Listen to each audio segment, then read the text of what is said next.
Thank you for watching this short video. The intention is to help you start to discover more about your roots. Okay, what do you want to know? There are almost as many answers to this question as there are people. TV programs such as Who Do You Think You Are and My DNA Journey have sparked an interest for many.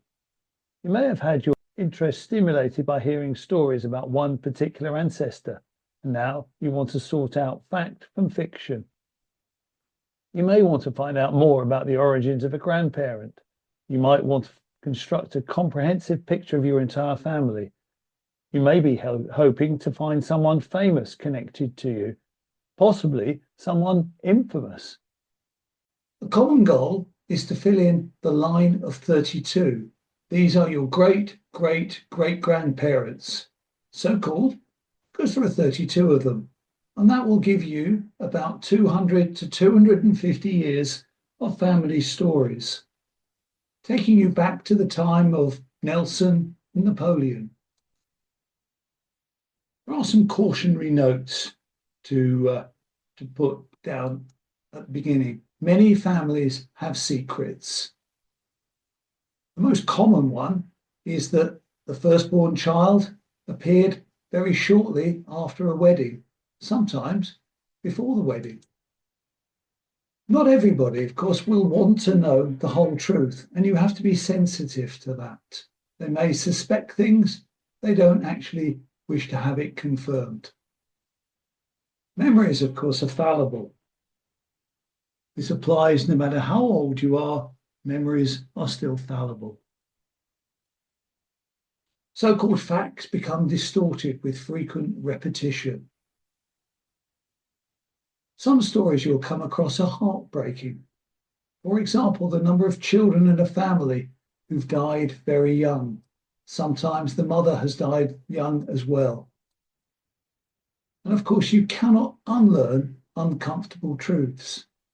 For example, if there is no father's name recorded on a birth certificate. More cautionary notes. Has to be said that researching family history can be highly addictive and time-consuming. Please do not neglect the rest of your life.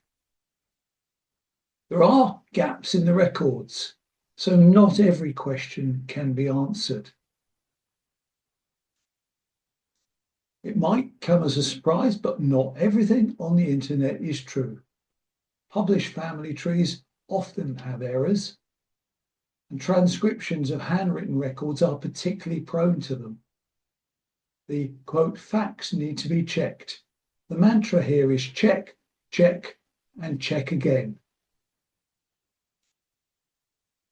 So, starting point. Talk to as many family members as possible.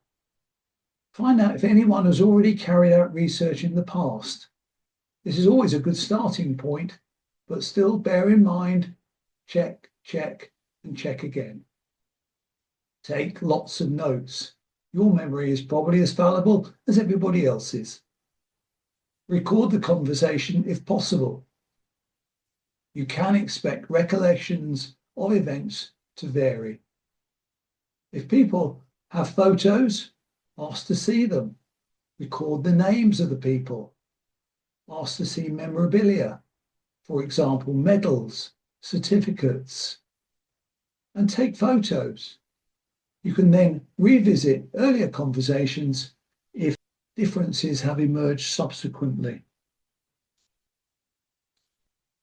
So what sort of information are you looking for? Well, you're looking for full names, and bear in mind the name by which somebody was known may not be the name that appears on the birth certificate. For example, John David Smith might have actually been known as David Smith. It's particular if his father had the same name. Dates and places of birth with the name of the informant, because that will give you some clues. Dates and places of marriages with names of witnesses. Dates and places of death with the names of the informant. For a birth, you'll normally find the informant is the father or the mother. For marriages, it's less clear. The witnesses might be family members, they might be friends, they could be complete strangers. And dates, places of death, the age at death in particular, can be a little bit variable. If it's the last of the generation, nobody else might know when that person was born. They will then guess. Places of residence. This helps you know where to start looking for more information. Occupations, again, important. If, for example, somebody is a miner, that could explain why they've moved from pit to pit. And then you will be able to find other members of the family. Good information at the start increases the chances of finding the right information at the end. So, sources of information. Well, there's a huge amount of information available online. It used to be the case you would have to visit churches and county records office to look at documents. A lot is now available online, but some will still require a visit to examine in person. And quite a lot of information, basic information, is available at no cost. This is the good news. The bad news, inevitably, is a lot of the detailed information, which is really the best stuff, is often hidden behind a paywall. The costs are not necessarily expensive. Copies of English birth, marriage and death certificates cost between £3 and £12.50 from the Government Record Office. Isn't too bad, as long as you order the right ones. If you have a habit of ordering the wrong records, costs can start to mount up. Information again, registers births, marriages and deaths. These are normally quite comprehensive. Census returns. We've been holding reasonably comprehensive census in this country since 1841. Parish records. Parish records in England were first compiled in 1538 in the time of Henry VIII.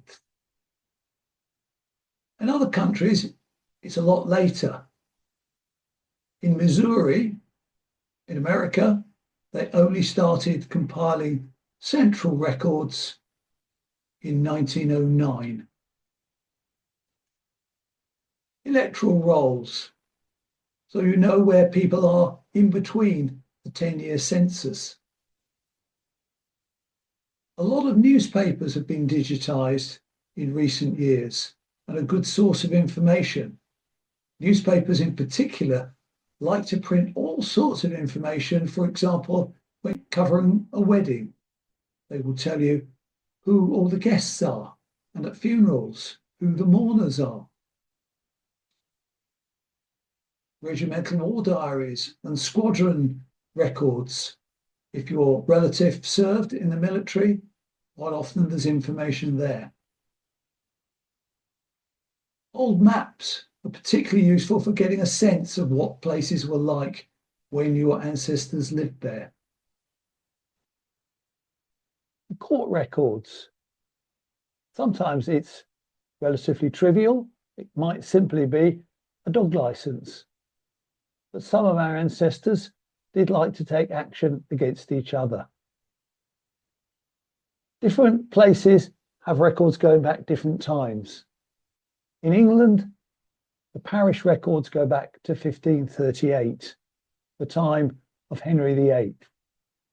In other places, for example, Missouri in the States, they only started collecting central records in the early 20th century.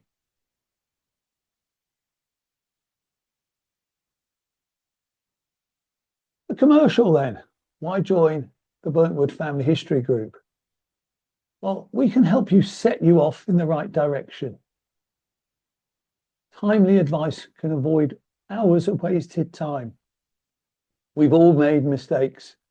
Hopefully we've learned from them and we can help you in your journey.